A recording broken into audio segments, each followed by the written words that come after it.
मनुष्य के कंकाल को डाल दो तो बोन क्रशर में हड्डी हड्डी टूटने में जितना कष्ट होता है ना, उससे भी ज़्यादा कष्ट माँ को प्रसव के समय होता है। ये कहा वो परेशानी तो हमने झेला जीवन में।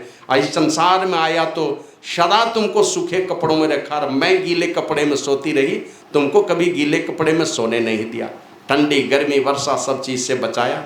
अरे बस आज एक ही दिन में सेवा हो गई। कहा सुन, अगर नहीं जानता तो मैं तुमको बताती हूँ तुम्हारे विषय में।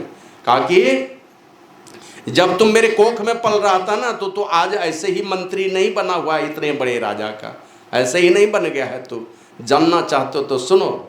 और वही कहा कि जब तू मेरे कोख में पल रहा था तो हमने ज्योतिषी को हाथ दिखलाया। कहा ज्योतिषी जी बताइए मेरे कोख में बेटा है कि बेटी है। पहले इसी तरह हाथ दिखाते ज्योतिषी को, कोई हाथ देखने बाबा देखिए तो हाथ ये दिखा देती थी माता बहन लोग। क्या तुम्हारे कोख में बेटा पल रहा है। बोला मेरी खुशी का ठिकाना नहीं। और ऐसे भी देखिएगा बेटा से ज़्यादा खुशी माँ को ही, माँ गदगद हो जाएगी बेटे के लिए, और बेटी के आने पर ज़्यादा तो बाप खुशी होता है। बाप गदगद है, वो जानता है कितना हो दुखमयी परिस्थिति होगी, वो रात में सबसे पहले जगेगी अगर मेरे आने पर तो बेटी जगेगी।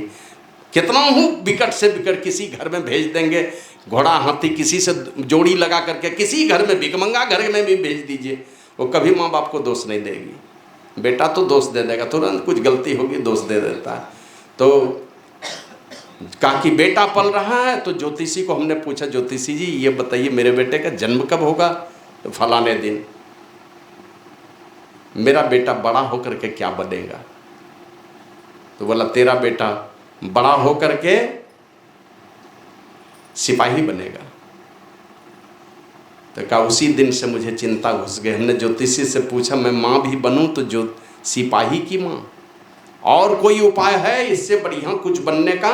बोला हाँ एक उपाय है, फलाने दिन तुम्हारा ज्योतिष विद्या से गणना करके हमने देखा कि फलाने दिन तुम्हारे बेटे का जन्म होगा। लेकिन अगर तुम में सामर्थ्य है, कोई शक्ति है, कोई तपस्या का कोई बल है, एक दिन तुम किसी तरह विलंब करवा सको, बस जन्म ही नहीं हो एक दिन बाद में अगर जन्म हो है, देखो भगवान से तपस्या करके देखो, अगर तुम में सामर्थ्य पैदा हो जाए इस तरह का कि एक दिन बाद में बच्चे का जन्म हो तो तेरा बेटा मंत्री बनेगा। का बेटे मैं फिर चिंता में पड़ गई, मैं माँ भी बनूं तो मंत्री की माँ, और कोई उपाय नहीं है इससे बड़े पद पर जाने का। बोला हाँ एक उपाय और है, एक दिन और बाद में अगर जन्म हो तो तेरा बेटा राजा बन जाएगा। का उसी दिन से मैं हमेशा चिंता में रहने लगी, भगवान से प्रार्थना करती थी, पूजा करती थी, बहुत बहुत कष्ट देने लगी शरीर को कि किसी तरह मेरा बेटा राजा बन जाए। 2 दिन लेट से जन्म हो, जो ज्योतिषी ने मुहूर्त बतलाया उस समय जन्म नहीं हो। और धीरे धीरे प्रसव का समय जब निकट आया, प्रसव की पीड़ा सताने लगी, तो बस हमने भगवान से प्रार्थना किया भगवान किसी भी तरह से 2 दिन किसी तरह रोक दो, 2 दिन के बाद मेरे बच्चे का जन्म हो, क्योंकि ज्योतिषी ने कहा है तेरा बच्चा राजा बन जाएगा अगर फलाने दिन जन्म होगा। तो का देखा प्रसव की पीड़ा बढ़ती जा रही थी, तो दोनों पाँव में हमने रस्सा बांध लिया, और रस्सा बांध करके ऊपर दिखा कर देखते वो कंडी उसमें पार किया, और दोनों हाथों से रस्सी का दूसरा छोर में खींचना शुरू किया, तो दोनों पैर मेरा ऊपर चला गया। तुझे क्या पता है, किसी एक तरफ भगवान से प्रार्थना करती हूँ और उधर प्रसव की पीड़ा सता रही है, और दोनों हाथों से रस्से को पकड़ी हुई हूँ कि तेरा जन्म नहीं हो। किसी तरह तो एक दिन भगवान ने हमारी बात सुन ली, पीड़ा सह करके भी एक दिन तो रोक लिया। काश दूसरे दिन रोक पाती, नहीं रोक पाई। दूसरे दिन प्रसव की पीड़ा इतनी सताने लगी कि हमने हाथ से रस्सा छोड़ दिया, अब बाद में तेरा जन्म हुआ। ये दुर्भाग्य है मेरा कि एक दिन और रोक नहीं पाई, भगवान और कृपा नहीं की है मेरे ऊपर, इसलिए तू आज मंत्री बना हुआ है, नहीं तो तू एक दिन और मैं रोक पाती, भगवान की कृपा होती तो तू राजा बन जाता। कहने का मतलब कि भले ही वो डांट फटकार कुछ कर लेगी, थप्पड़ मार लेगी, दे देगी गुस्सा कर। हमने देखा है बहुत घर में जाते हैं ना, 1-2 थप्पड़ गुस्सा करके दे लेगी, अब कलेजा ठंडा हुआ ना, मारेगी अपने, रोने लगा बच्चा अपने के, अब कलेजा ठंडा हुआ ना, कलेजा क्या ठंडा होगा, कलेजा तो उसका जलने लगता है, अपने रोने लगेगी बच्चे के साथ में। तो मन से ती सेवन करे तनसु डांटर उगार, तन से डांट गाली कुछ भी दे देगी। आप लोग अभिमन्यु के विषय में जानते हैं ना, युद्ध भूमि में जब जाने लगे माँ ने भेज दिया एकदम पीठ ठोक करके, और जब युद्ध भूमि में गए चक्रव्यूह में मारा गया तो माँ रोने लगी। तो वही कृष्ण भगवान समझा रहे थे, ये क्यों रोती हो, अरे ये तो क्या कहते हैं यशस्वी होगा, दुनिया में इसकी कीर्ति फैलेगी, कम उम्र में इतने इतने दुश्मनों के छक्के छुड़ा करके दुनिया मर करके गया है, ये दीर्घायु नहीं यशस्वी होगा, ये दुनिया में कीर्ति फैलेगी इनकी कि कम उम्र में बड़े बड़े लोगों का छक्का छुड़ाया है। कहा ये तुम रोती क्यों हो, जब युद्ध में जा रहा था तो उस समय तक पीठ ठोक करके भेजी थी, छत्रानी का दूध नहीं ला जाना, मतलब राजपुतिन हूँ मैं, तो उसका बेटा है, उसके दूध को तुम लज्जित नहीं करना, और आज बेटा मर गया तो तुम रोती हो।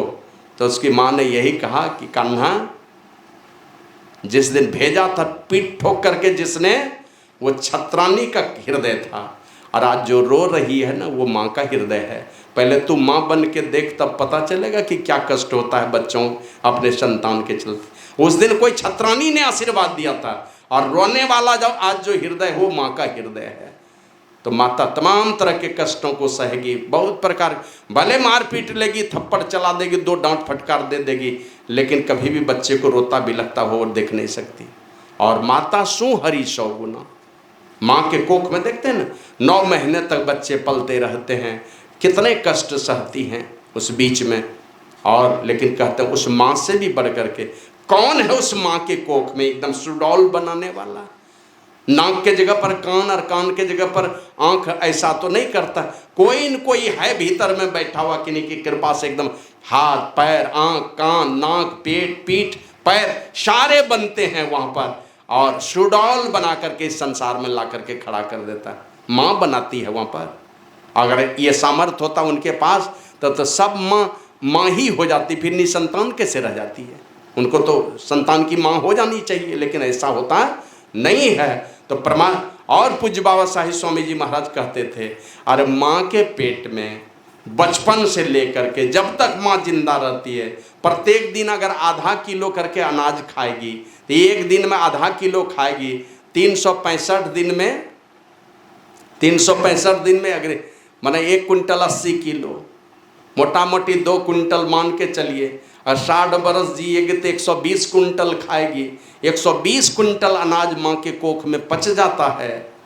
तो बेटा कहे नहीं पच गया, वो भी तो माँ के ही पेट में ही था, उसको भी पच जाना चाहिए। जब टन का टन अनाज पच गया माँ के कोख में तो बेटे बेटी को भी पच जाना चाहिए।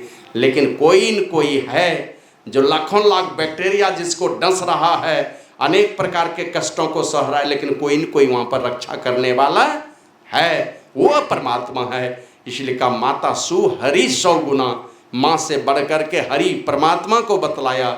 और अभी सुन रहे थे ना, राम तजू पै गुरु न विसारू, गुरु के सम हरि को न निहारू, हरि ने जन्म दियो जग माही, गुरु ने आवागमन छुटाई। जन्म देने का काम करते हैं गुरु, आवागमन छुटाने का काम करते हैं। तो पितु सु माता 100 गुना, सुत को राखे प्यार, मन से ती सेवन करे तन सु डांट अरुगार।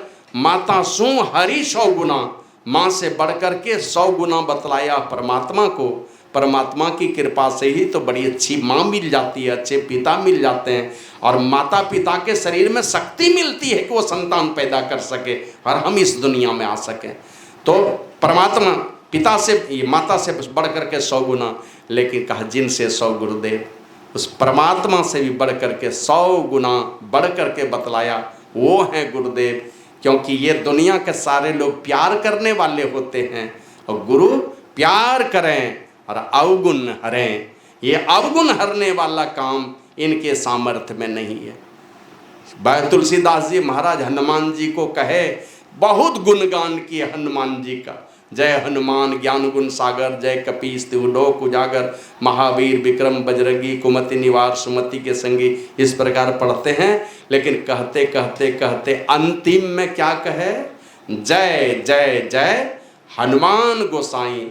ऐ हनुमान गोस्वामी तुम्हारी जय हो, तुम्हारी जय हो, तुम्हारी जय हो, मन तीनों लोकों में जय हो, तुम्हारी जय हो। लेकिन उसके साथ ही एक विनती लगा दी, कृपा करहु गुरुदेव की नाई। ए हनुमान जी तुम्हारा जय जयकार हो, बहुत सामर्थ्य है तुम में, अष्ट सिद्धि नवनिधि के दाता, ये सब सुनते हैं ना उनके विषय में। लेकिन कहते हैं सब है तुम्हारे पास में, लेकिन कृपा अगर तुम करना चाहते हो तो गुरुदेव वाली कृपा कर दो। गुरुदेव वाली कृपा क्या? यही प्यार करें और अवगुण हरें, या अवगुण हरने वाली कृपा कर दो। प्यार तो करो, सामर्थ्य दो भक्ति का, लेकिन अवगुण हरने वाली भी कृपा कर दो। बाबा कबीर कहते हैं गुरु कुम्हार क्या है? कुम्भकार है, कुंभकार गुरु। और शिष्य कुंभ है, चेला क्या है? कुंभ है, घड़ा है, घड़ा। और अंतर हाथ सहार दे, गुरु कुम्हार शिष्य कुंभ है। गढ़ी गढ़ी काढ़े खोट, मैंने घड़ा को गढ़ते हैं लेकिन एक एक खोट को बाहर भी करते जाते हैं, खोट नहीं रहने देंगे। पहले तो मिट्टी लाएंगे, उसको भिगोएंगे, अब भिगोने के बाद इतना लात घुसा उस पर चलाएंगे कि कोई कंकड़ पत्थर पैर में मिला तो पहले चुन करके बाहर, फिर हाथ से गूंथेंगे, कितना धक्का मुक्का लात लगेगा कहा नहीं जा सकता है। उसके बाद बर्तन बनाते हैं।